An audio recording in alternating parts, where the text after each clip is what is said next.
Watching Tips, the podcast, subtitle, this series. Yes. This is Pete Carson. This is Cobin Millage. Welcome. And this is this is our podcast that's to tie in with our not our Glasgow Comedy Festival show, but our Edinburgh Fringe show, which we're hoping is back this year. Hoping to hear any day now. Any day. Yeah. Maybe that's when we should drop the first one, is whenever we get our offer. Yeah, we get our offer. The powers that be let us know that we're back. Yeah. And we're Looney Tunes. We're back in action. That was a great movie.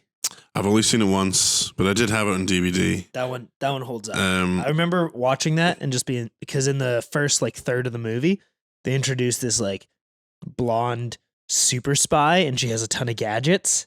And then within 5 minutes, they're like, now forget about her. She doesn't exist anymore. And then they just get rid of her. And I always remember watching that movie and being like, you didn't need her in it. Which was dumb.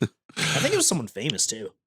I think I remember the real life Shaggy, Matthew Lillard, being chewed out by the animated Shaggy. That's the only thing I really remember. Just him be like, "Hey man, you didn't really portray me that well," and he's just like, "Oh, I tried the best I could." And it's weird having an animated character go to its real life portrayer and just be like, movie? I think that's in the movie. I don't remember that bit. But Matthew Lillard, I think, played Shaggy for 20 years after that. He did the voice in the cartoons and stuff. Yeah. Well, he did such a good job with the live action that they were like, this is just your job forever. You don't have to do anything else. And he hasn't. I think everybody loves Matthew Lillard, and they're always looking for little opportunities for him. Because he's one of these guys that's you don't see him in much anymore. But then when you see him in something, everybody's just like, it's Matthew Lillard. He was in Twin Peaks: The Return, and he had a good role in that. He's in Scream. Scream, and he does a really good job in that. All the horror fans want him to be in more horror films because of Scream. Yeah. I think the big do you remember this film? No, even now I feel like it's aged super badly. The Descendants. You ever seen that film? No, I don't think I have. So it was an Oscar-winning film by Alexander Payne. Yeah. About George Clooney, who had the one drop rule of I used to belong to my great grandmother was the Queen of Hawaii or whatever, but I present as white or whatever, and so do the rest. It was one of those movies. So do the rest of my family. Essentially, they're all quite white people, but we still have a ton of land left over from that era. Yeah, and we are Hawaiian or whatever. I guess there is a lot of Hawaiian people who embrace the culture, even though they do look white presenting now, and it's maybe not something we should make fun of or whatever. But Matthew, his wife is in a coma the whole film, and he finds out Matthew Lillard's been sleeping with her, and he just, wait, while she's in a coma. He just in general, I think she's going to die in this coma, and just every so often he just comes back to her in the coma, being like, "You're fucking that guy." What the fuck? And it's just Matthew Lillard just being hey, nice to meet you. I just remember that was a big role. People were like, oh, Matthew Lillard pulling his dick out.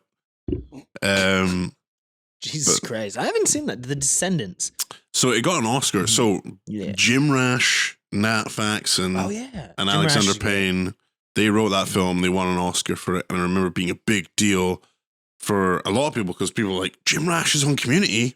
You fucking won an Oscar. Oh, yeah. Jim Rash is great. He wrote some of the best Community episodes. Yeah, so Jim Rash, shout out to Jim Rash. Nat Faxon is he's a funny enough actor. Yeah. But then after that, I think they were given their own leash to make films.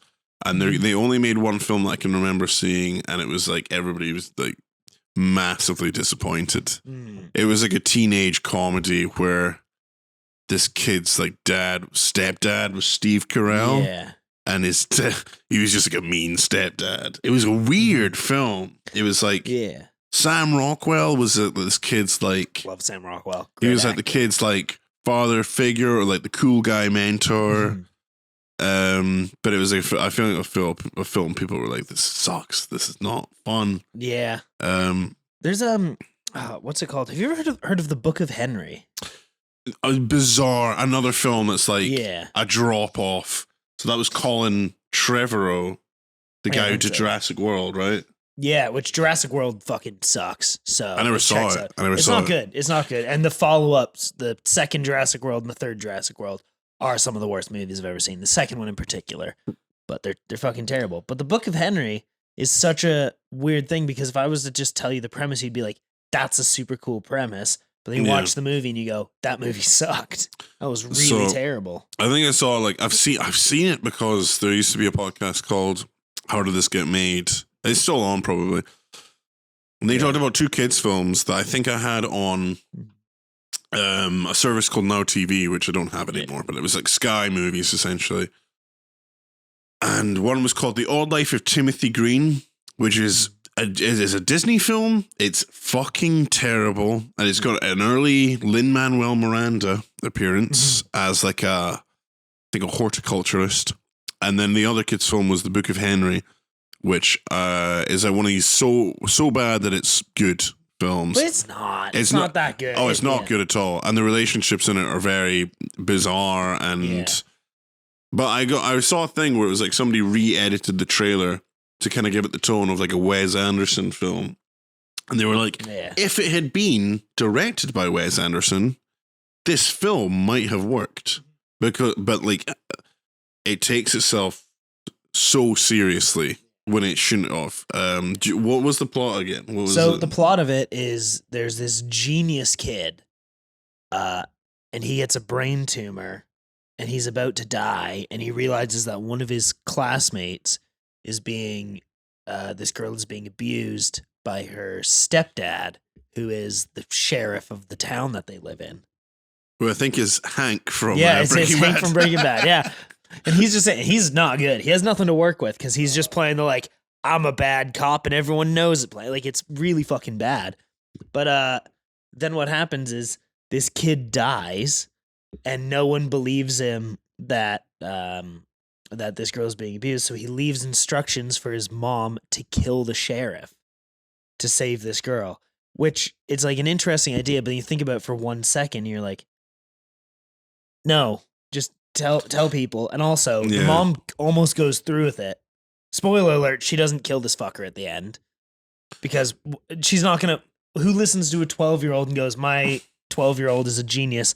I am going to commit murder on his behalf, even though he's been dead for 6 months. So the mom is Naomi Watts, who I feel has had basically no acting opportunities that have really worked for her since the Deanna film that she made. And I never saw that.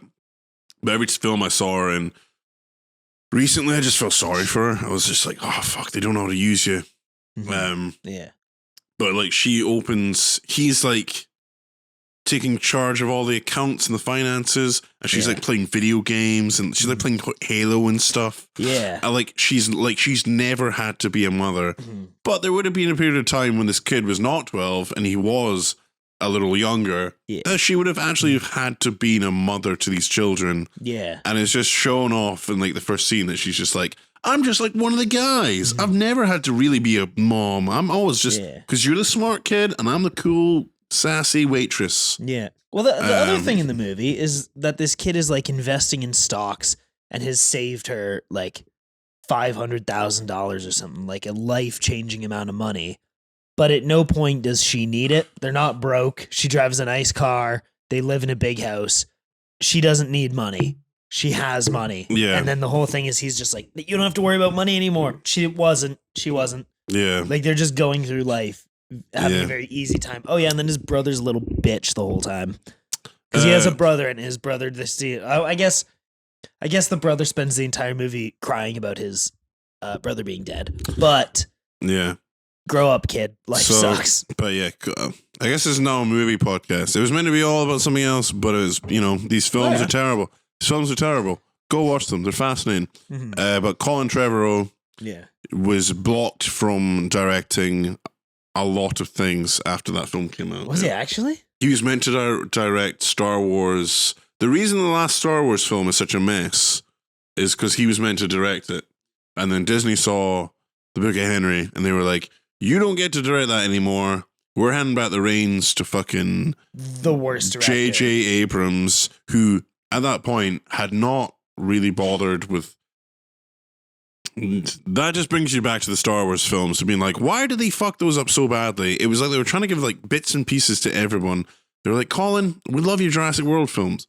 You're going to direct one. And then they were like, actually, we realize you kind of suck. Yeah. So you're not going to even. And he was meant to write it as well. Yeah, he's a terrible writer. He's not good.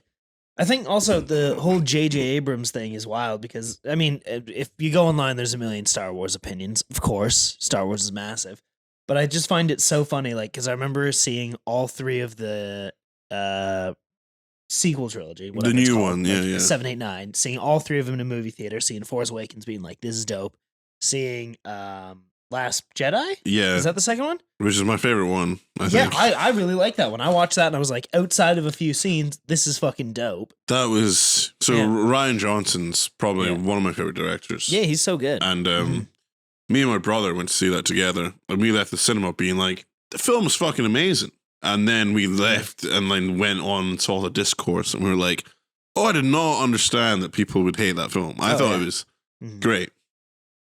And then the third one, I didn't see it in the cinema. I think I saw it years later. Yeah, I saw it in theaters and I remember leaving and being like, fuck that. That's the worst. And then they were like, do you want to see a TV show? And I was like, no, I don't want it. And then I watched Mandalorian and it was dope. But I mean, yeah, there's too much of it. There's too much. There's too much of it. Yeah, it's oversaturated. I watched Rogue One. That's pretty good. Oh, Rogue One. I watched the Han Solo film, which is not great. But I like the Han Solo movie. I like him. I like Alden Ehrenreich or whatever. Alden Ehrenreich. I'll never say his name. Fucking, let's Google it. We got the tech in front of us. We have a computer in front of us, so we can Google anything. Chat, leave in the comments things for us to Google. There's no chat. This is not live. I'm just bringing up a new tab. I'm not looking at Pete's other tabs.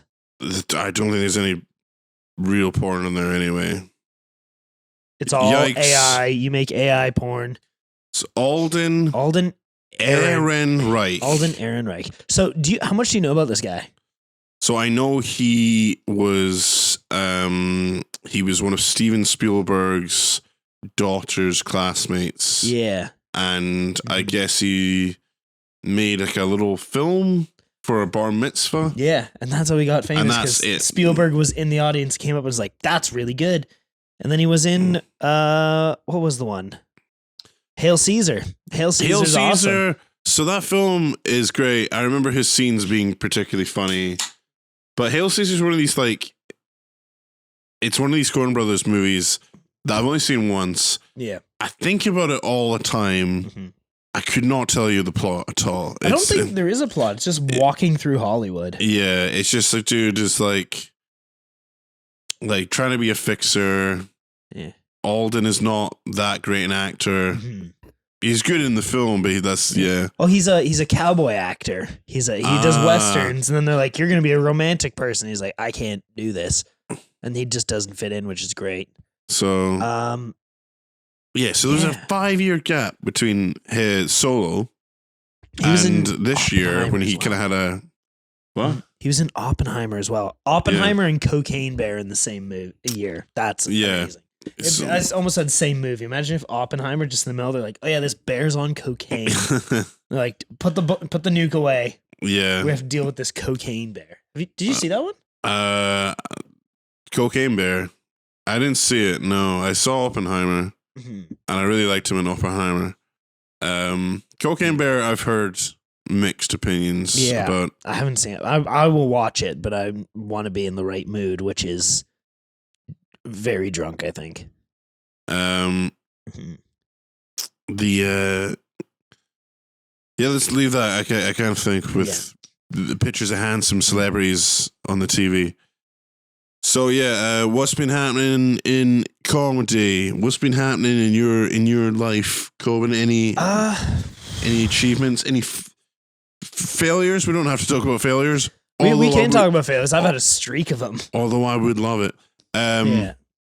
I'll just come back. I haven't really been doing much comedy recently. I went on holiday recently. To Moldova. To Malta.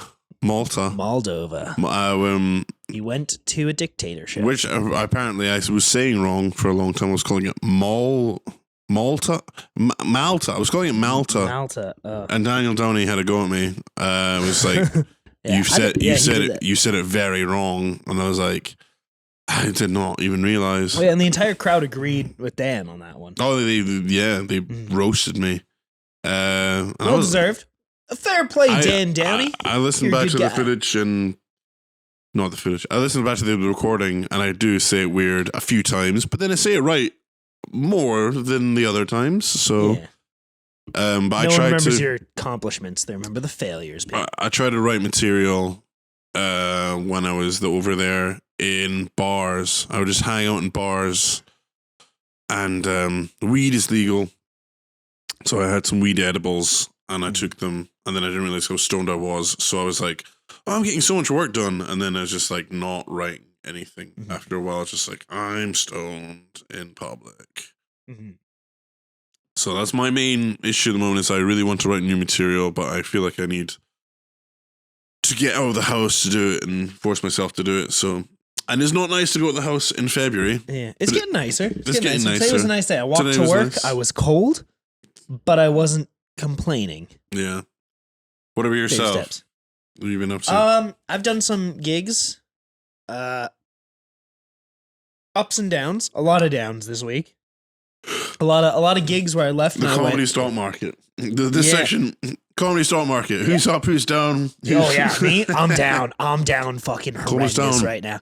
8 points. Yeah, I've just had a string of gigs where I just leave and I'm like, what the fuck am I even doing? Like 2 open comedies in a row. I haven't done very well. I did Good Egg Comedy last week, a work in progress show, and that one went pretty good. But that was me saying some stuff out loud for the first time. Then I did it. I had some other gigs on the weekend, and the same material did not go well. And then I did Free For All on Monday, and I had to follow. Have you heard this story of the? No, I wasn't there, but I saw in the group in the GC that things were not going well at Free For All on Monday night. Yeah, so Free For All. For the listeners who don't know what Free For All is, it's a comedy show, and it's the worst. I love it, but it's the worst. We probably got to delete that for our own. I mean, but everyone knows. Everyone knows. The people who work there know. The people who participate, the audience members know. Everyone knows, but it's sort of part of the appeal is that it's kind of a mess, right? So what happens is anybody can go up. There's no vetting. Yeah, it's an institution. There's no vetting process. So you go up and you can sign up ahead of time. And then when the show starts, they put all the names in a barrel, which is a bucket. It's a bucket. And then the host just goes, all right, are we ready for our next act? And then just pulls a name out. And that's how you know when you're next is they go, ladies and gentlemen, please welcome to the stage, Pete Carson. And then that's it. You have 0 seconds of heads up to go on. But I had to follow this guy, right? So it was a chaotic show. A good friend of ours, Marilyn Robertson. Marilyn? I said Marilyn, whatever. We'll get it right. She was hosting. Yeah, she was hosting and she was doing some crowd work. And out of nowhere, a guy in the audience just yelled, "Move on!" What the fuck? Which, it was it was awkward, right? But then about 45 minutes later, because it's a long night as well. It isn't like there's 15 acts on. I think last time there was maybe pushing 40 acts, which is too goddamn many acts. But there was so many people, and this guy goes up, and he was at he was at the last one, but he was also at the one before that as well. But he's just heckled the host. No, it wasn't that guy. All right. So this other act comes up, and he gets on stage, and he just goes, ladies and gentlemen, thank you so much to Mary Lane for hosting. I made sure I learned her name right. I just wanted to say, fuck you, dude. And then he just starts tearing into this heckler, which we've all forgotten about because it happened 45 minutes ago. And they've just been waiting the entire time. Like he went up and the first thing he's just like, yeah, fuck you for saying that. And like, what the fuck? And he's not trying to be funny. He's not telling jokes. He's just yelling at this guy. Jesus. Jesus. And then the Like he just keeps going. And previously in the show, there was also a guy. So Free for All also has nutcases that show up. This guy went on stage and told this long-winded story about a woman and ended it by just yelling, "Slut!" Just out of nowhere. And I can't remember. I kind of zoned out because he wasn't good. But I think at some point he like talked to someone in the audience. So then it was heavily implied at the end of his set when he yelled "slut" that he was saying that to someone in the audience, which is not good. Don't do that. That's not cool. So then the guy who was yelling at the heckler goes from yelling at the heckler and he's like, "And another thing, thanks for being a misogynist," and then starts tearing into that guy. Here's the thing. It's hard to disagree with what the guy was saying. But it's like not funny. Yeah, it wasn't funny. It was awkward. And both things had happened so long ago that everyone had forgotten. Yeah. But it was not funny. He was just yelling at a person. Like I was sitting next to Julia Galastro. We could see Matilda was in the front row. There's just faces in the crowd scattered that we Faces know. in the And hall. everyone is just head in their hands just going, what the fuck is going on? And this guy, he just started yelling shit. And then towards the end of his set, he goes, "I don't know, I might have schizophrenia." And we all went, "Yeah, you do. Hell yeah, dude. You're schizophrenic." That's wild because it was just so erratic and so insane. But then he starts talking about trying to open a tuna can with a knife and like trying to cut the top off it, but like almost stabbing yourself in the hand. Right. And there was no jokes. He was just talking about it. And then he just finishes with, "I got a minute left. I guess I'll just do this." And he just reaches in his lip and just takes out a big fucking nicotine tab or whatever. Oh, I love those. Never done them. But he pulls one out and he goes, "Look at this." And he just takes another one. He puts it in. He goes, "That's how this night's going."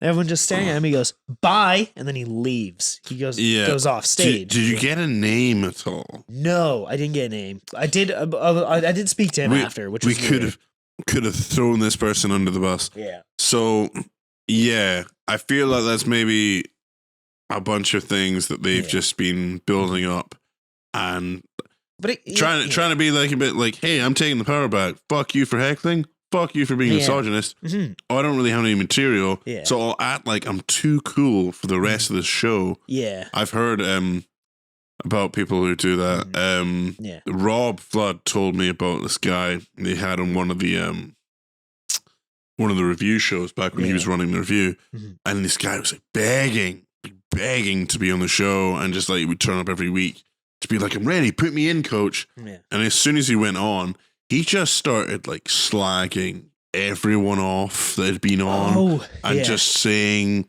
that he was too actually too cool for this shitty gig or whatever. It's like, and Rob was just like, "Well, okay, you've proven to me that we will never have to put you on again." Yeah. The review is another nightmare of a show where they've had some weird people. Oh, I love it. It's hilarious. I once went on and did material where I started off and I was like, I was on the review show, even though I'm not a student. Shout out Rob for putting me on. But I wasn't a student. Students forever. Yeah, and I go on and I just go, I think I opened the set by just like doing a little bit of like crowd stuff and then going, "I haven't written any of this, haven't thought about any of it." And then I went into the most written material I've ever had, which it was one of those things where I'm just like, I've never thought about these things before. You ever think about Schrodinger's cat and these reasons? Like, it was so specific that it was clearly written. Yeah. And I just go on and I do this very structured, thought out bit. And then this guy, I don't know.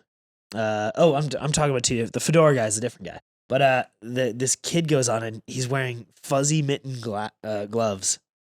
Okay. He's done Free for All a few times as well. But he goes on and he just goes, "This is what it looks like when a comedian has written jokes," and then takes out his phone and does 3 minutes of nothing. Just reading sentences out loud, being like, "Okay, you guys didn't like that." And we're like, there's nothing funny there, which is fine. But the other guy I want to talk about who did one review show, he's also, so I met him when I was working at the comedy club I worked at. He would come and he would watch shows. Yeah. He would come and he'd watch shows and he'd always he'd show up dressed almost Amish. Like long black overcoat, wide brim, black fedora. And he was just a weird guy, but he showed up one time. He watched a show, and then he left. And then when he came back like 20 minutes later, and he was raging. He's like, "I've lost my ring. You have to help me find it." And we were like, "What?" His ring. His ring. his ring. He's like, I lost my ring. It's a titanium ring. It's probably down where I was sitting. I need my ring back. You have to help me find it. We go, great. The place where you're sitting has someone in it because there's a different show going on now. We can't look for it, but we'll look for it later. And if you leave your info, if we find it, we'll let you know. Like a very typical response. And he just kicks off, raging, like, no, you have to help me find my ring right now. I need my ring. And he's flipping out and he's raging and he kicks up a massive storm. It's a hassle. And everyone who works there is like, yo, fuck this guy. We don't know him. Yeah. And then eventually he's just like, you aren't helping me. And he flips and he leaves. And then like 3 days later, he comes back in to watch a different show. And he comes in and he just goes, I found my ring. It was in my pocket. Yeah. But then he showed up to a free-for-all. And I think he might have been at this one. He goes up and he tells a story about how he's like, my dad is racist. I am not racist. But my dad said this, and then tells a racist joke that has like a slur in the middle. But in his mind, it's fine to say because it's not his joke, it's his dad's joke. But he's just like, my dad said, and then just a racist joke. And he's like, it's fine for me to say that. And it was mad because he left and everyone was like, what the fuck was that? Because even by free-for-all standards, racism is not generally the first thing people go to. There's lots of terrible stuff, but racism is generally only the really bad people. And there are really bad people. I think there was an Irish comedian that was on it. It sticks out massively just when it's like a joke that's like, ooh, that really went the wrong way. Mm-hmm. A guy was doing all right, open comedy. Mm-hmm. And then he said this like joke in the middle of the set that was just like racism from like 30 years ago. It was like so starkly like classical racism. You would say it in the pub casually that before any sort of attempt to like to clean up the racist language, we would use like, you know, like sort of pre-90s when it started to maybe get tidied up a bit more. Mm-hmm. And like me and I think Julia were in the pub after like deconstructing. We were like, how did this guy not think this is like the most racist thing that has ever been written? It's insane. And we were just shocked that the guy was like, oh, let me just tell this one joke. And we're like, you ruined your entire set by this one thing. But the guy that I do remember from Free For All, I haven't been in a while. I need to go back because, you know, I always hear about like the great chat that on a Tuesday that everybody has of like these spectacular, like rare Pokemon, would it be? These like these wild beasts that come in and just say some obscene shit. But I remember there was this dude when they were still having it across in the big room. Yeah. He was kind of a handsome dude, and he was Israeli. No, he was Palestinian. He was Palestinian. Oh, touchy subject now, Pete. Go for it. It was like literally his entire set was just hanging on the fact that people would like be like applauding and cheering him as the story would go on because he kept telling a story and he'd be like, nothing. Right? You're not, okay. But it was literally just a story about his like Palestinian grandfather just killing. Oh my God, that was before Fringe about 2 years ago. Was it that long ago? Yeah, because I remember that because that was the night where the guy went up and did a bunch of really aggressive trans stuff. Oh yeah. Because it was also like, it was it was like late July. 40 degrees in that room. Celsius. Hot. I don't wear shorts. I was wearing shorts. It was so warm in there. This guy shows up, long jacket, like I think he had a vest on and like a dress shirt. He looked like he was in the Middle East or whatever, or like a Londoner, like a Middle Eastern guy living in London in July, which is just still wearing like massive like woolen coats and stuff. But I do remember that because the whole story was about his grandpa killing Jewish people. I think it was about killing like Jewish like children, specifically, and that was the punchline that his grandfather killed a bunch of Jewish children in like this 6-day war. So like before any of the modern conflict that's involved like the sort of radicalization of Muslims and stuff. It was just when it was like it was pure territory, just like war and fear, and he's expecting us to be cheering and like clapping for this. And the dude's, he's just bemused that he wasn't getting that response. He also screamed the word bang in the middle. Remember that? Because he was talking at like this tone, and then just out of nowhere he goes bang, but like into the microphone. Oh yeah. So I'm sorry to I don't know how loud that was in the microphone, but I'm sorry to our listeners. It like hurt. Oh yeah, he yelled it so loud, but he had also been going so quiet that the tech had clearly turned the volume up on the mic, and then when he yelled, it was deafening. It was so bad. One of the worst sets I've ever seen. Yeah. And then the dude that was transphobic that same night. Yeah. He was only on for like a minute before he was just like, oh, can't believe in any of these, these trans people in sport. Like, I just didn't think it's fair. And like, did he actively get booed?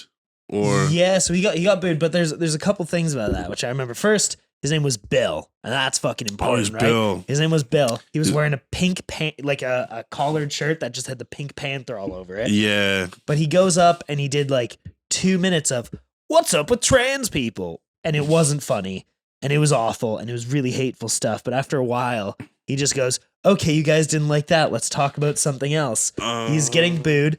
He goes, "Let's talk about something else." The audience goes dead silent because they're like, what the fuck is going to happen? He walks over to his notebook, which is on the stool, and he flips through like 9 pages. Yeah. And then he stops and he reads for a second, then turns back to the mic and goes, "So what's up with women, right?"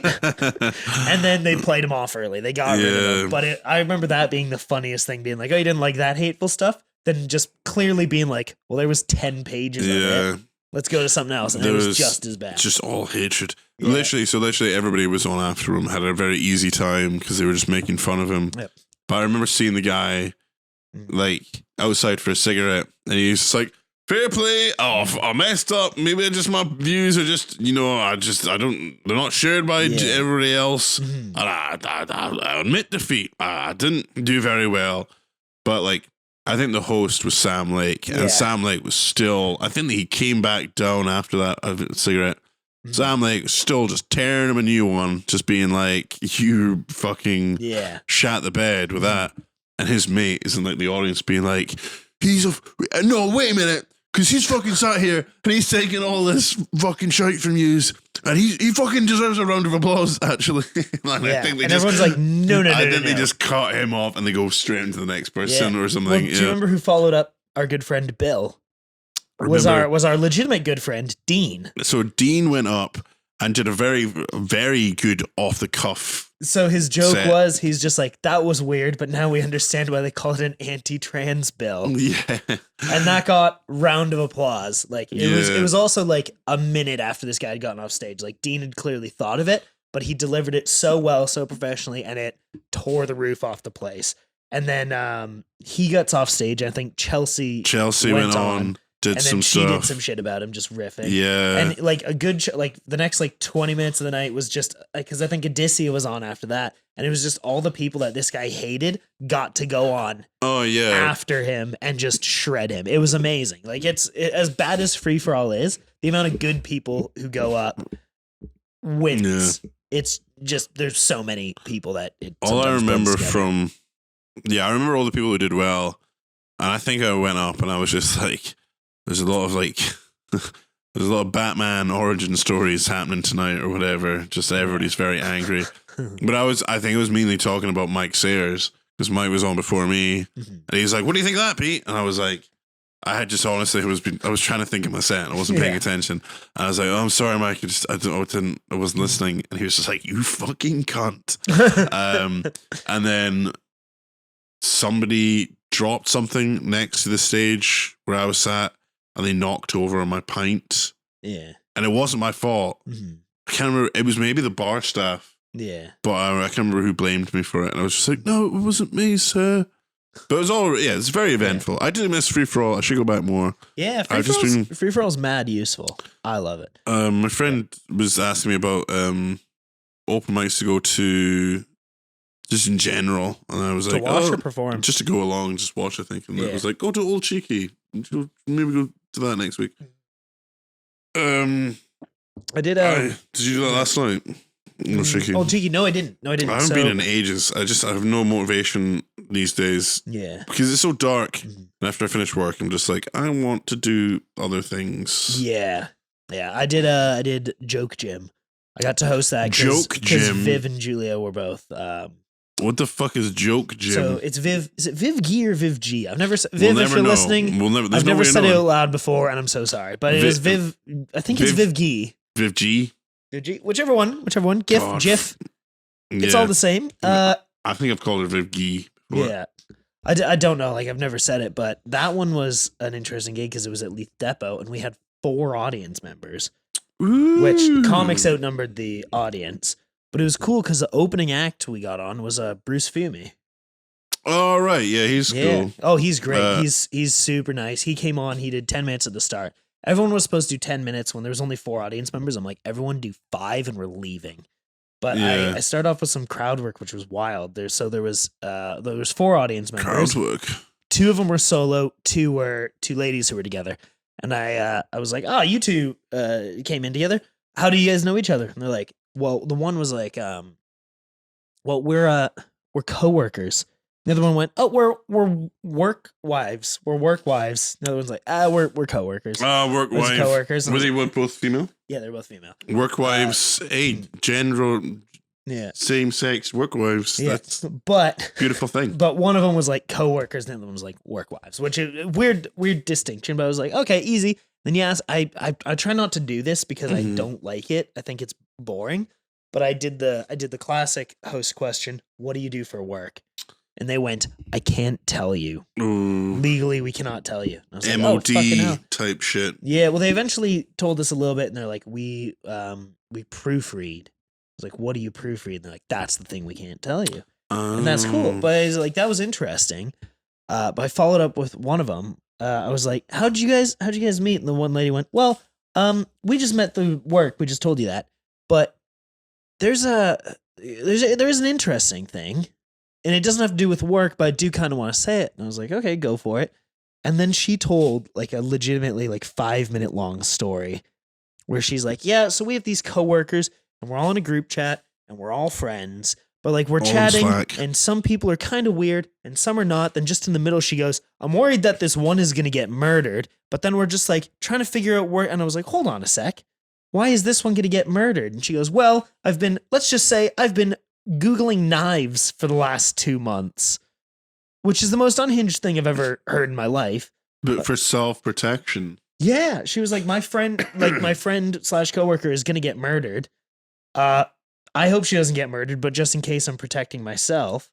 And the other one, her alleged work wife, just goes, what the fuck are you talking about? I've never heard of any of this. It was the weirdest thing. Yeah. It's maybe somebody's like overspilled it too much at work.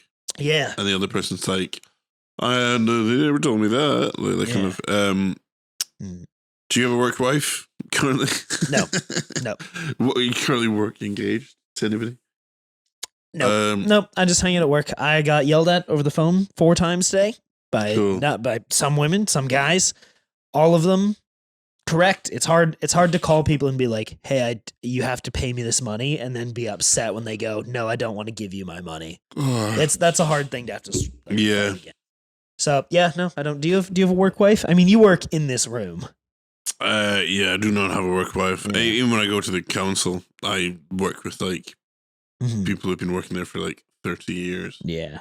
My last job, I think there was quite a lot. My last job was a job where like everybody's very social and chatty. Yeah. So I think there was opportunities for people to have work wives there, but like literally the contract was only there for like a year.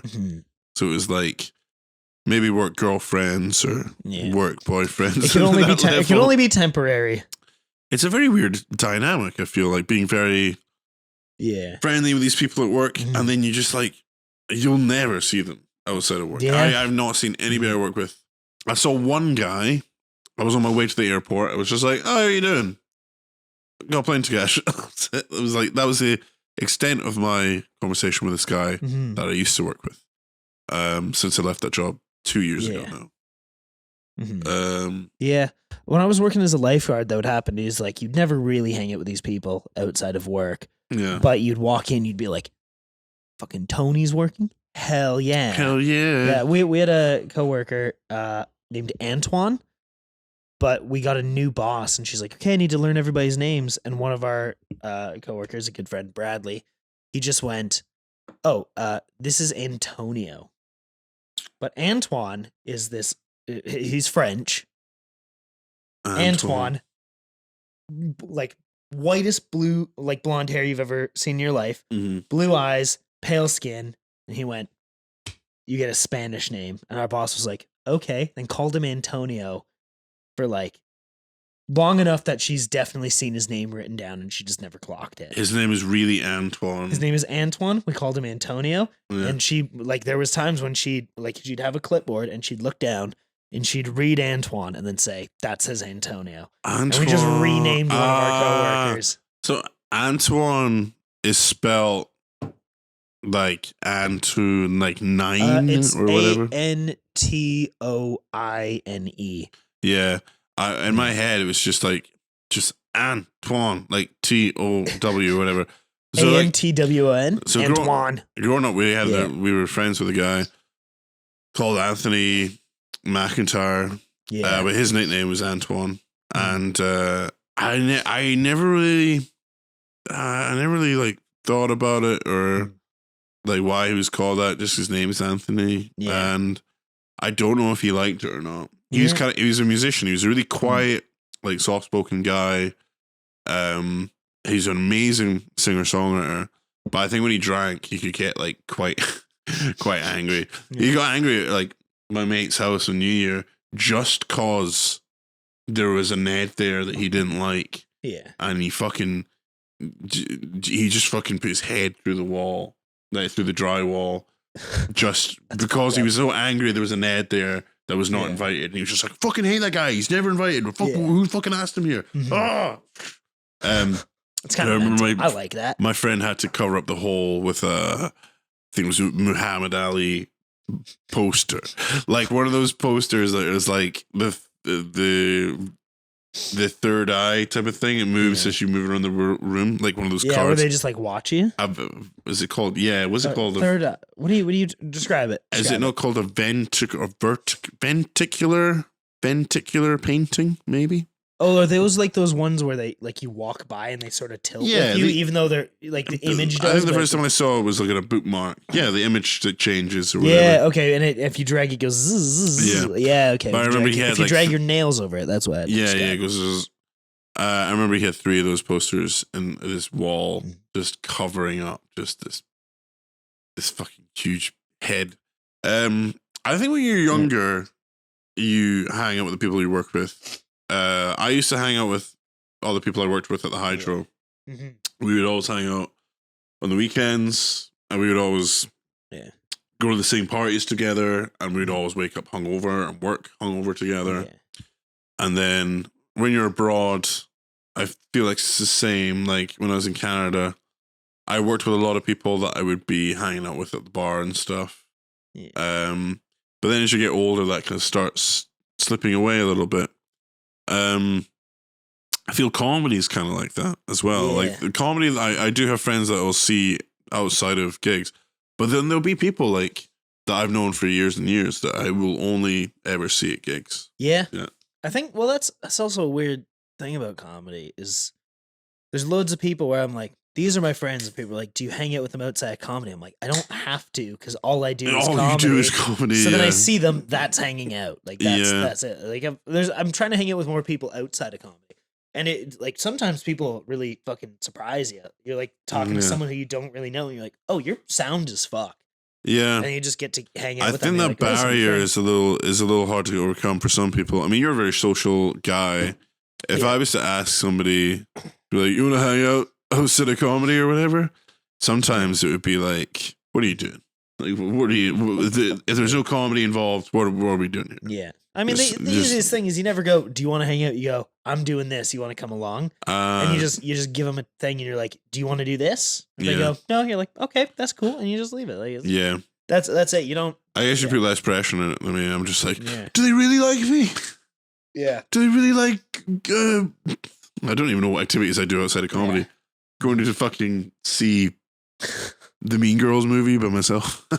Was it good?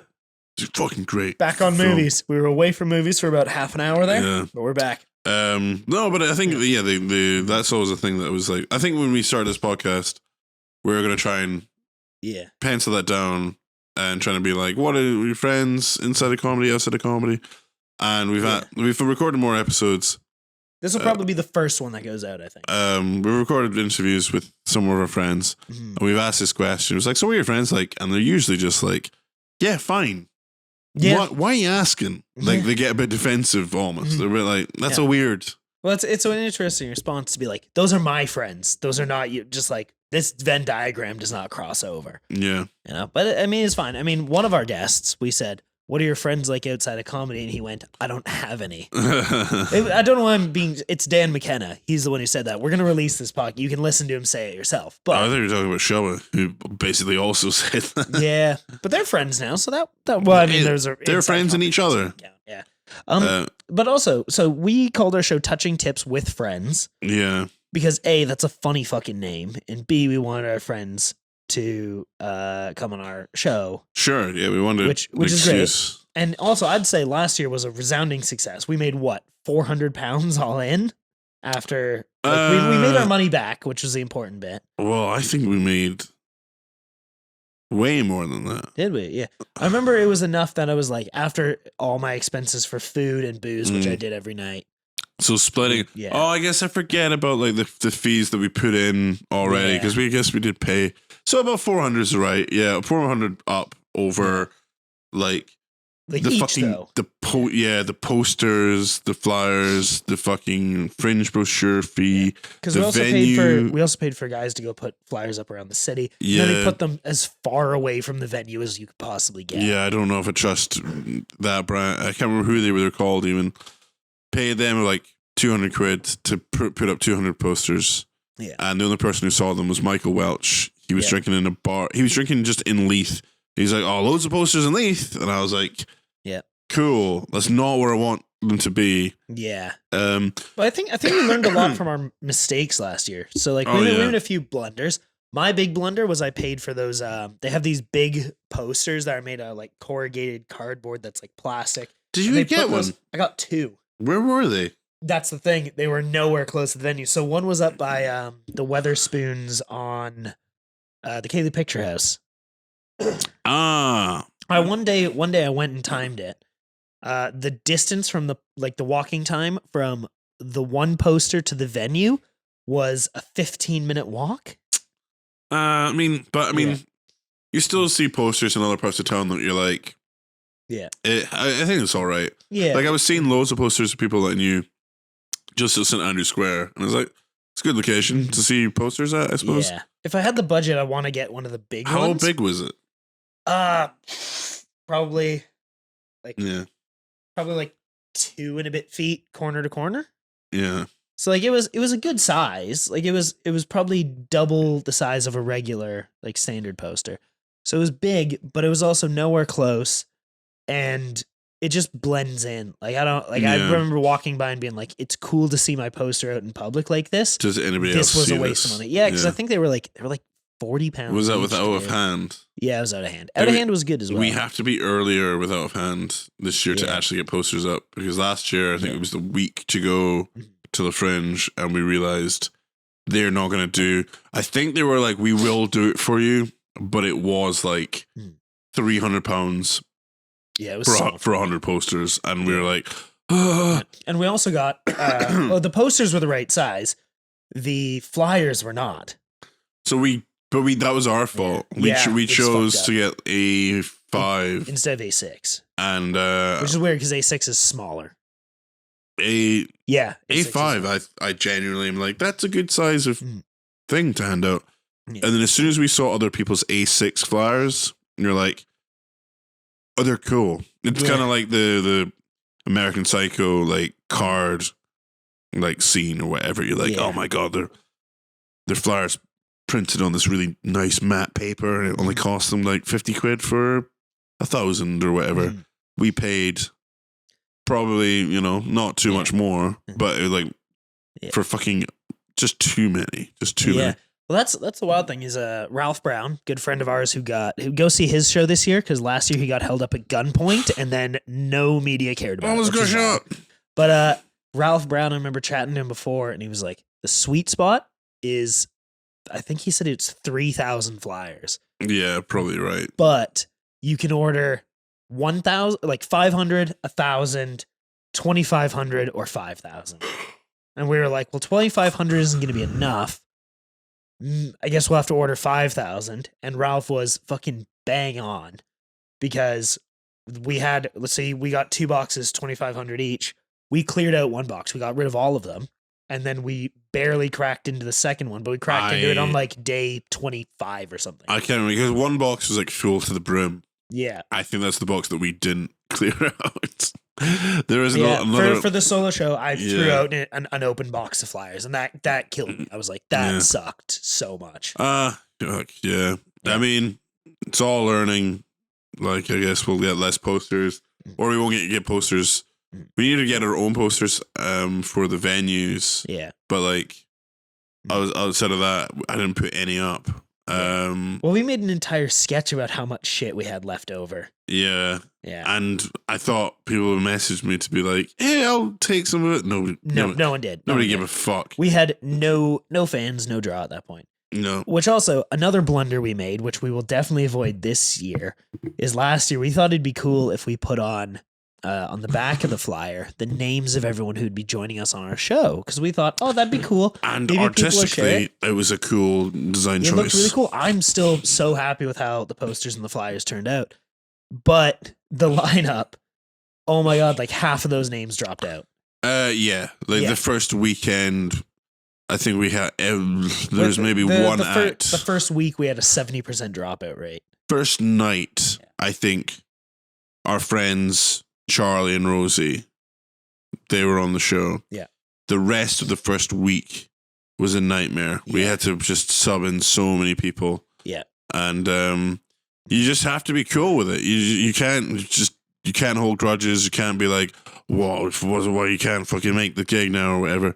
Yeah. It's fucking and Fringe. It's whatever reason they need. Yeah. And like some people had like really good reasons. Like I'm not gonna say his name, but one of the acts we booked on Early Doors was a bigger name. He's really excellent, but he messaged me like the morning of, which he remembered. There was a couple people who didn't remember, and they were like, oh shit, I actually can't make it because I forgot I was on this. That's rough, but that's whatever. He messaged me the morning of, he'd remembered it. He's like, I am so sick. I have a Fringe run of my own. I need to rest. I'm sorry I can't do a gig. And we were like, fair. That's cool. Go for it. People who gave us like good excuses were like, cool. Yeah. We were like, you're all right. And then people who were just like, oh, I couldn't make it. Like even pals of ours, they were just like, oh, I couldn't make it. It's just like, oh, your excuse is shite. Yeah. Like, you could have said why. Mm-hmm. I knew it's just because a lot of people were just like, it's on late and they couldn't make it for whatever reason. One of the cool things was a couple of our mates couldn't make it, and then they just filled the spot with their mates who we also know, which was cool. Which like is Patty to Linton, do. Yeah, Patty Linton was like, I'm stuck at work. I can't make it. Tattoo Dave is in Grassmarket right now. Yeah. Can he just have the spot? And I was like, yeah, sure. And I remember it was wild because Patty like texted me. He's like, I can't make it. Tattoo Dave can.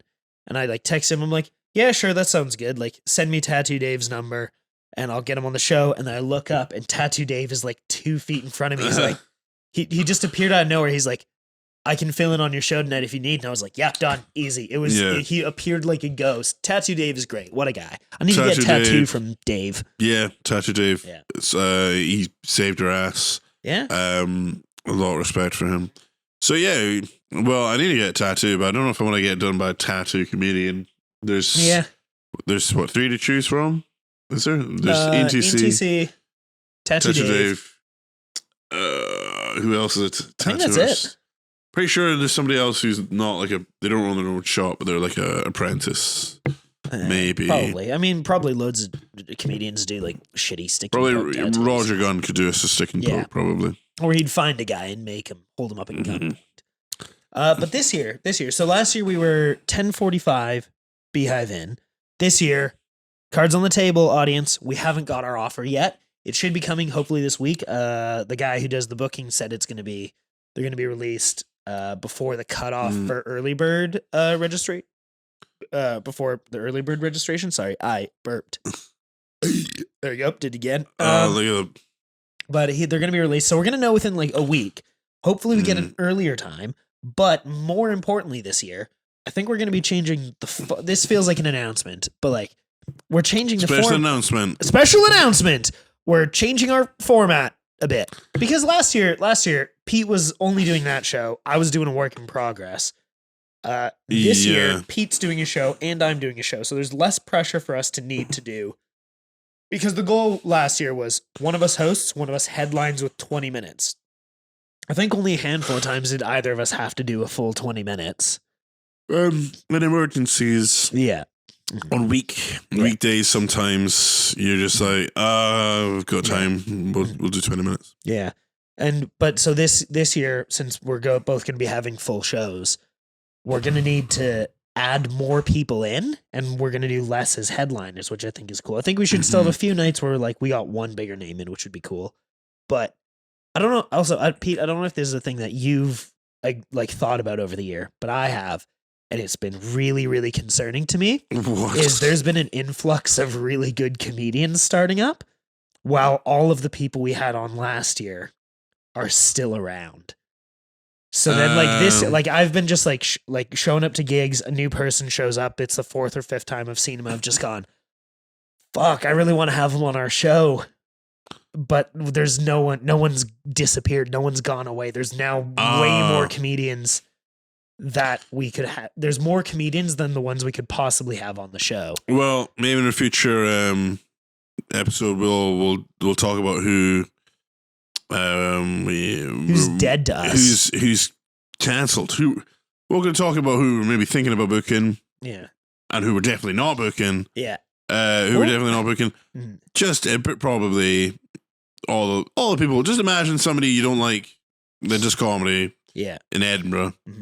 And they're probably not going to get booked. Yeah. Same with somebody you like, and they're maybe an up-and-comer. Yeah, absolutely. They might be on the show. Yeah. Something I think we should do is last year, one of the most fun days I had before Fringe was like about a month before Fringe, me and Pete sat in this exact spot. And we had a list of people, and we were like, these are the people, because we sent out a form for people to fill out, and we're like, let's find out the dates of ability and like availability. And then we put together the lineup. And that was a lot of fun. A, because we drank a lot while we did it. And B, it was cool to just sit there and be like, let's put these shows together and see how we could splice it up. Try and figure out who would be good with who. And like who would be fun to do a Saturday night with or the weekends.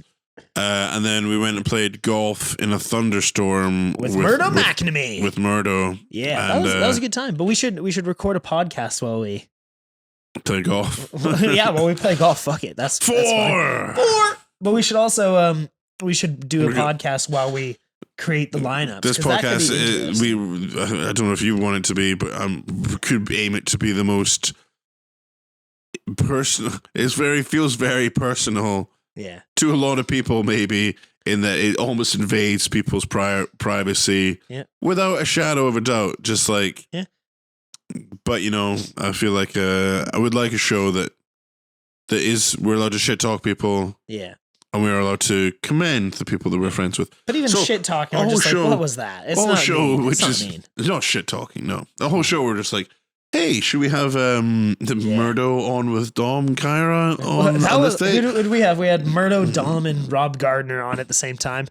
On a Wednesday, like the slowest Wednesday of the Fringe, we put them all on together, and that show was a shit show. It was great. I think I didn't help things. I think I was hosting that show, and I tried to do some crowd work with some people, and there was this girl from Perth there, and I was like, "Oh, Perth! I'm from Perth. Yeah. Perth's a shithole," and she was just like, "How come? No, it's nay," or whatever, and I was like, "No, it's nay." I was like, "Come on, it's mostly just hairdressers and vape shops. There's nothing there anymore." And this girl tried to be like, "I like Perth," and then there was like these other people I tried to talk to that were like Italian.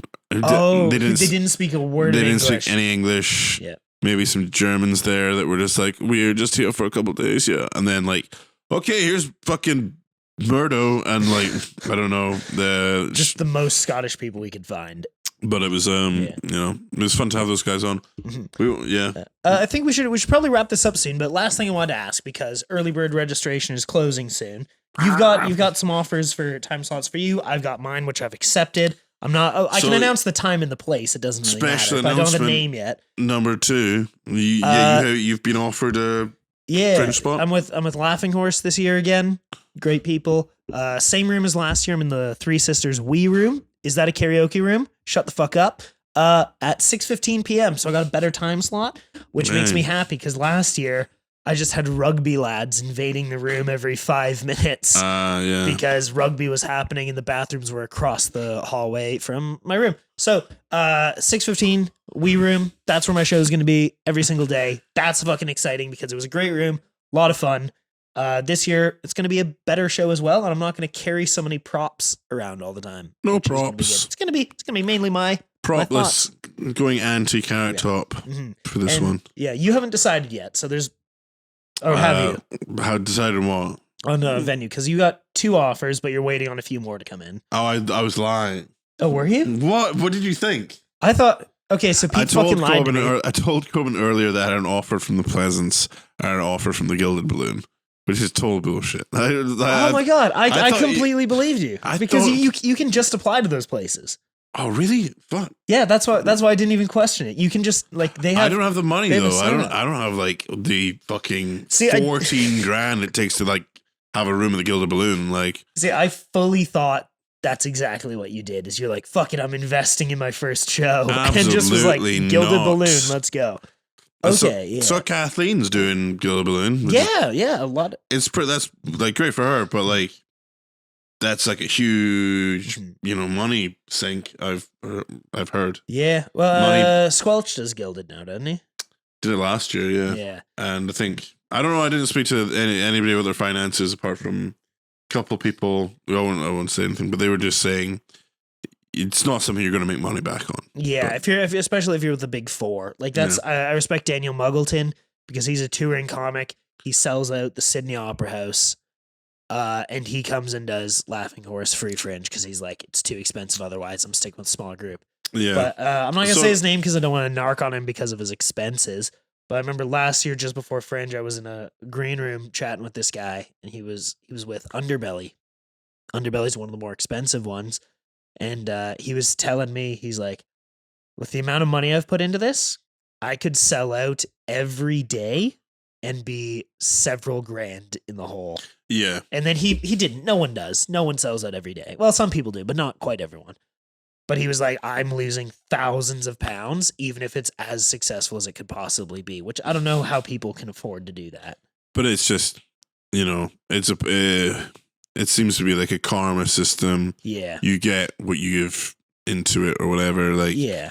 In terms of your career, if you're at that point wanting to do those bigger venues, I've only applied to a handful of places.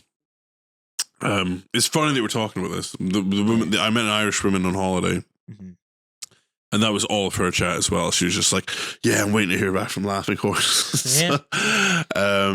She was like a comedian from Dublin, but like I think she was kind of in the same boat where she's like, "I want to know what venue I'm doing." I'm not particularly fussed at the moment. Yeah. I have other things I need to do before the Fringe. And if I do the Fringe, he's doing it. I'm doing the Fringe, yeah. Yeah. But I would like it to be a good room. A room that I like, in terms of it can be shit, but I still have to like the room and have it be functional. So we'll see. Yeah. No, that's good. I'm just gonna turn this computer back on so there's even lighting. There we go. Yeah, because you applied to Laughing Horse, you applied to Hoots at Potter Row, you applied to. Did you apply to Hoots? No, I didn't. Okay, yeah, never mind. I was raised. Might not be a bad idea to apply there because there are venues. But I mean, regardless, there's a million venues. Holy fuck! There was Did you see the post? So there's a Scottish comedy forum where people in Scotland can post stuff that's comedy related. Did you see the guy posting the offer for it's like Shanghai something in Newtown? No, but Shanghai was like was that not a Laughing Horse venue? No, so that was PBH last year. You're thinking that it was like General something. They've got one across the street from Shanghai that is a Laughing Horse venue. Yeah. Oh, yeah. So there's Shanghai something in Newtown, and I'd already applied to Laughing Horse. I was hopeful I'd get the spot, and I got a good spot, so I'm stoked about it. But I messaged this guy because I was just curious. I was like, "Hey, man, I could be interested," because he just posted like, "I run Shanghai, whatever the fuck it's called. We have 3 rooms available. DM for prices," which is a seedy way of doing it.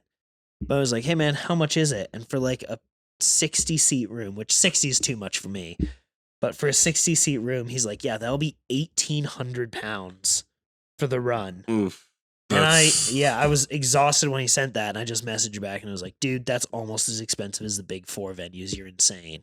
And he messaged back, he's like, "Actually, the big 4 venues are even more expensive." And I was like, "That doesn't make you not expensive." Yeah. It does. He was, George Street's not it's a bad spot as well. It isn't like you're going in, like some people would pay for that for central hot spot. I think people expect to maybe expect to pay more in that area for generally anything else at any other time of year. But during the Fringe, I would not take that shit because it is a dead zone. They only arguably, so they do have the pubs there. Yeah. That they have the pop-up one, but that's not like anything amazing because you've kind of got to go over the bridges to get to anything anyway. And if you're going there, you're going to the assembly rooms. You're going to... If they have something in the assembly rooms, you're going there. The Newtown Theatre. Yeah, the Stand has some great venues down there. The Stand stuff.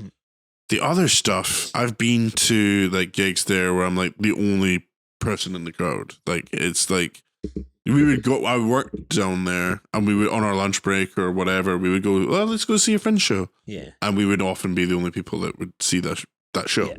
It was anyone who gets Newtown really has a rough go. Yeah, I've considered doing fucking Hanover Tap, but that's only just because it's next to where I live. Yeah, but it's also so out of the way as well. I remember seeing that listed and being like, "That no one's walking by. There's no foot traffic, so you're not getting anyone in." So the one upstairs, I've only been in there recently, and like the one upstairs is like, it's a fun bar that is just very, very studenty. Yeah, and the downstairs is this function room that might be all right for comedy. Mm-hmm. Yeah. But it's completely changed since the last time I was in it for comedy, which was like 10 years ago. It was the Jekyll and Hyde.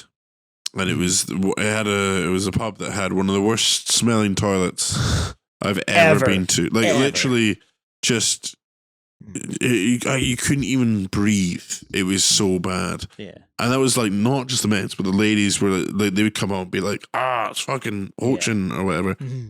And they did a refurb a few years ago. Now it's the Hanover Tap, and the toilets they're fine. Yeah, they're fine. I mean, there's loads of places down here in Newtown because Pete lives in Newtown, where we are right now. What's the word? We're in Newtown. What's not narking on you? No. I think my entire Instagram is like pictures of me standing right outside of my house. Yeah. And what's that term where you tell everyone exactly where you are? Oh, you get doxed. Doxing. I'm doxing Pete right now. Yeah, I think anybody could dox with me. No, let's retract that. Yeah. Nobody can dox me. Pete's address is... They'll never find out where I live. Yeah. But there's like, it's so weird that like Newtown has the Stand, which is one of the bigger ones, has assembly rooms. But if you're not in those two, there's arguably no point doing it in this area of the city. Yeah. I mean, 1,800. Yeah, especially that much for that. Laughing Horse is doing a venue across the street that is maybe a 60-seater. Yeah. That'll be what? Free? No. So Laughing Horse isn't free, but it's way cheaper. It's way fucking cheaper. It'll be like $100 or something. Yeah, like I got last year I was $845, Three Sisters, in a 20-seater, and I think for the run I paid like $200 something. Which is cheap enough that I'm like, I'll pay that all the time because PBH, it's free. 1,800. It's 1,800 quid in an unimproved environment. It's like if they had testimonials to be like, hey, shows sell out here every year. I'd be like, okay, but they've got nothing to prove that. Shanghai, I don't think I've ever even been in there before. Yeah. That's an Edinburgh place that I've been too prideful to go into. Yeah. Because I used to know loads of people that would fly, or drinking on George Street is quite fun because they had that Weatherspoons. Yeah. We'd always go there because it was the cheapest place. And whenever you're smoking, they'd have Shanghai club promoters being like, "Oh, come to Shanghai tonight." And you're like, and no, I leave was me like, alone. No, that I like going to the clubs in the old town. I like going to my Sneaky Pete's and my Bongo Club and then going home. Cabal. Yeah, going home. Yeah. No, that makes sense. Dude, there's also where am I looking at? So there was one venue I went to last year, which was wild, right? So I worked at a club. It's pretty obvious which one it was, but it was on Blair Street, and down the road they had some venues in this old venue called Carnivore, which was like yeah, it was a meat and like whiskey bar, which is weird, but that place went under really quickly. But the next year, so the business didn't get taken over by anyone, but the venue itself was called Tang Dynasty. It's a new business this year, so it'll be something completely different. If they do Fringe, who the fuck knows? But Tang Dynasty was wild because it was a cool venue that I remember building the previous year. I remember walking in to like lay lights. There's people putting tiles in. They were super cool rooms, and there was 2 big chambers for venues, and it was great. I watched CMB there, saw Liam Withnail there. Yeah, I saw the show there. I saw quite a bunch of cool shows. My family was in town. They're like, let's take a random flyer and see this. It's this musical comedy night. It's at Tang Dynasty. I walk over. I go, oh, this was Carnivore. Yeah. But instead of being an actual place, it's run by PBH. But run was a fucking stretch. So this place, since it had shut down, it was gutted. There were empty bars with nothing there. It was dusty. It was dingy. It was disgusting. The venues themselves were awful. The one cool thing was it was bring your own beer. So then, like, we're waiting in line for this show. My mom just handed me like 20 pounds. She's like, just go get us a bunch of drinks. So I ran around the corner, grabbed a bunch of stuff, ran back down, right? So then we go in to see the show. The show was good. It was a good show. No complaints. But the one thing I remember is that there was a bunch of signs in there that notably said, the bathrooms are not operational. Yeah. That stopped nobody. It didn't even stop me. I walked in and was like, I could probably take a piss in a urinal and like no one will notice. Yeah. I walked in, all of them were just water was level with the top. Just of piss. Filled to the brim with piss. It was the most disgusting thing I've ever seen. And it was even harder to piss on top of that, knowing it was going to be someone's job to clean up. It was mad. The one time I saw Craven during the Fringe, that was his venue. He took over that spot from Raheel, and him just telling me, I've made a poster and I'm just getting it out there now, but there's no bar and there's no toilets. Yeah. I hope to see you come along. And I was like, I'm probably not coming to a bar with no fucking bar and no fucking toilet. Like, it just sounds perfectly Fringe. It's a thing that people get away with because it's the Fringe. Let's use a building that's half operational. Yeah. We're all having a great time. It works. My one dream that I want to do is I want to get big enough that I can set up my own venue. And my own venue is going to be called the One-Off Whip. And all it is we just rent a broom cupboard somewhere. Oh, nice. And it has enough space for a stage that can fit exactly one performer and one audience member. Nice. But you announce who the act is, but you get like a major act. Like it's like Jimmy Carr. And the shows are 20 minutes long. It's like Jimmy Carr is 20 minutes of new material. Larry Dean has 20 minutes of new material. Someone massive. Enough that you draw a crowd, then you just hand out numbers to everyone. You go, ladies and gentlemen, the person who gets to watch the show is this person. They sign an NDA. They go in and it's one-on-one comedy. What if it was like 20 minutes? Like a confessional booth, but it's open. They're just talking to you. That could be really good. I don't know. I think there's just something funny about having someone, and also in this room, I'm picture a completely black room. I'd put curtains at the back. I'd have a microphone attached to a speaker. I'd have like a comfortable chair for the person to sit in. But it would be like, there would be spotlights. It would be as comedy club as you could get it, but in a space that's like 5 feet by 3 feet. Yeah, it's a funny idea. Yeah. No one would do it. But yeah, you could get it off the ground. I mean, I've heard of weirder Fringe shows. Oh yeah, absolutely. it's insane. But like I think that would just be super cool. The thing I really like is I don't know if he was just the most niche shit of all time. Yeah. I recently learned that the people who run it are bad people. So run what? Sorry. But have you heard of Blunderbuss? Yes, but I don't really know much about it. Yeah, see, me neither. So it's essentially a double-decker bus where the bottom floor is a bar and the top floor is a venue. That's super cool. And I've had people tell me that like my act would go really well up there. So I actually messaged them to be like, hey, could I get a show here this year? And they were like, we're not running it anymore. And then later on I learned that the guy who actually runs it is a piece of shit.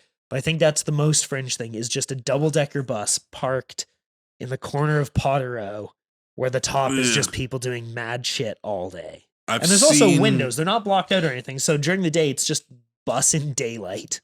I've seen clips of people performing there. Yeah. And the stand-up, I was like surprised that it was even going well. Yeah. But then there's that clip of Amelia just singing, and like everybody's having a fucking mad time. Yeah. It looks amazing. So I had my doubts about that place. I think B did a show there a few years ago. Yeah. I know Carl Donnelly, when I first knew who he was, he had a show on there as well. Yeah. But fuck knows. Yeah. Anyways, Fringe is wild. Now we should probably wrap this up. We've been going for quite some time. Last thing I just want to ask. / Yeah. Pete, do you have a name for your show yet? Currently the name of my show is Merry Christmas, Mr. Carson, which is a riff on the David Bowie film Merry Christmas, Mr. Lawrence. I think I told this to that Irish woman I met on holiday, and she was like, so your whole show's about fucking Christmas or whatever? And I was like, no, just 5 minutes of material. And the rest of it's unrelated. That I've been doing for far too long. So I don't know. Maybe I'll change that. I just like the idea of a black and white photo of me drunk in a Santa costume, and then the costume's red, but I'm still black and white. Yeah, I like stylistically, think of the poster and the name, and then think backwards for everything else. For pre-show music, you just play Christmas music the whole time? Like sad, slow Christmas music. But then the last thing that happens is, are you familiar with Run the Jewels? Yes. So, have you heard the song A Christmas Fucking Miracle? Don't think so. That's a great song. In the beginning, sounds very much like a Christmas song, and then just like the bass drops, and that could be your like intro. And then they have the instrumental out. So I used to listen to BBC One Extra quite a lot, and on Christmas, in the evenings, they would play like Christmas trap songs. Yeah. So just like traditional Christmas songs, but just like, if you heard it in the club, you'd be like, this is like Tonight, or what was that guy called? He was a big trap artist. Hudson Mohawk. They were quite. I did a radio show when I was in university for my Christmas episode. I did a lot of that, and there were some bangers of Christmas songs. So yeah, highly recommend that. That's my favorite Christmas stuff. Christmas trap music makes me feel fucking badass. Yeah. Well, let's. I think that's as good a place as any to wrap it up. But that'll be the name of Pete Carson's show. Maybe there's loads of time for him to change. The deadline is March 6th, but the deadline to change it is like April something. So we got loads of time. But ladies and gentlemen, thank you guys so much for watching. This has been the first non-guest, possibly first overall episode. Probably the first overall episode. Yeah, we'll release some of the guests ones in the coming weeks. Yeah. We've got all of our pals. Yeah. We've got Rosie, Julia Glastro, Dan McKenna, Shabba, Dave Chappelle, Shane Gillis, Maury from the Run the Jewels guys. Dwayne Johnson's going to be on. Stuart Lee. We got everyone. So like and subscribe. Follow us on whatever your podcast streaming thing is, and in a couple weeks, buy some fucking tickets to our fucking show. Good night. Good night. Thank you very much. I've been Cobin Millage. I've been Pete Carson, and thank you for touching tips with friends. Good night.